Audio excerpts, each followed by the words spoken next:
Hey everyone, it's Liam Beliveau here with Grow with Liam. And today I wanted to talk about why you keep attracting unavailable men, especially if you're a people pleaser.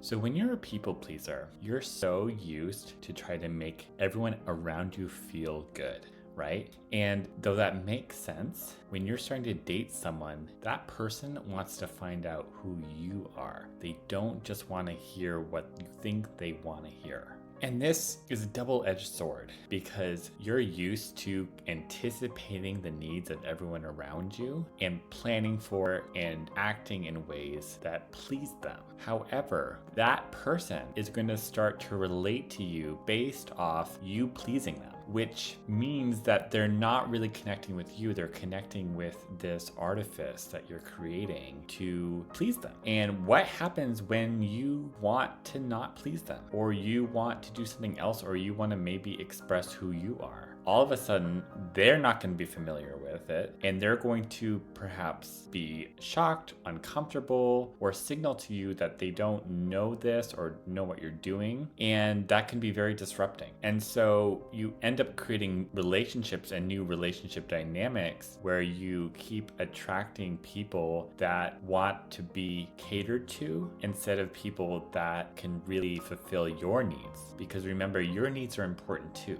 And as someone who is sensitive and has survived trauma or perhaps have just gone through a breakup or a divorce, you're accustomed to your needs not being met. And it can be really easy to fall back into the trap of just, well, I'll just keep giving of myself and keep doing what everyone else wants me to do. And then what happens is, lo and behold, you're in another relationship where your needs aren't getting met, you're unfulfilled, you're frustrated, and you have to cater to someone else, and your needs are never addressed. And so the goal here is to break the cycle. And the way you break the cycle is by getting really clear what your needs are and what your needs are not, right? That can be tricky when you're used to just anticipating and fulfilling the needs of others. So it's taking that backward step and starting to get really aware of our gut, right? Our guts are never going to let us down. So when you feel that tightness in the gut, when you feel that anxiety, when you feel that uncertainty, that's your gut trying to tell you, don't do it, stop. And as a people pleaser, you're probably scared to say no. So this is really all about how can I say no without it being a rejection of someone else, but being an affirmation of myself, right? And by affirming yourself, you actually are supporting the other person because you're keeping your relationship clear so you don't fall back in that emotional or otherwise codependency trap, which as a people pleaser is actually the way that you self-sabotage the most.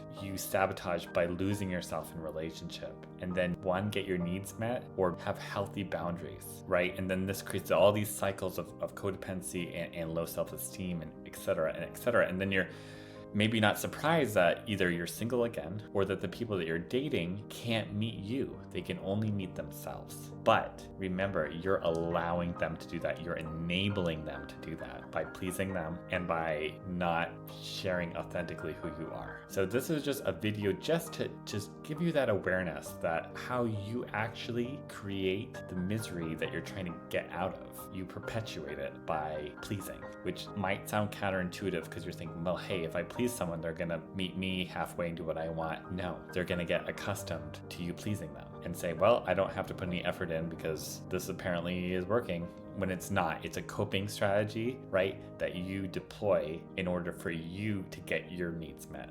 If I help them, if I solve their problem, if I please them, they're gonna help me and meet me what I need. And I see time and again that just does not happen. So there's just a little takeaway today. It's okay to say no. And I'm gonna go more into how to say no, how to constructively bring no into your life, not just for people, but for situations, for jobs, for careers, not as a way of retracting, but no is a form of expansion because you're putting a boundary to what you're leaking energy. to, right? You're protecting your energetic integrity so you can pursue the things that you actually are interested in and have the energy and the bandwidth to do so. So how do we say no as people pleasers? It's an art form, but it's something that I know you guys can do. And it's really about cultivating that energy awareness. And we're gonna talk more about it in the next few weeks, but I just wanted to get you started to think, hey, actually I can say no. And the irony is, by saying no, I can say yes to the things and attract a relationship that really works for me and really speaks to me. So thanks guys for listening today, and I can't wait to see you on the next video. Feel free, subscribe below. See you soon.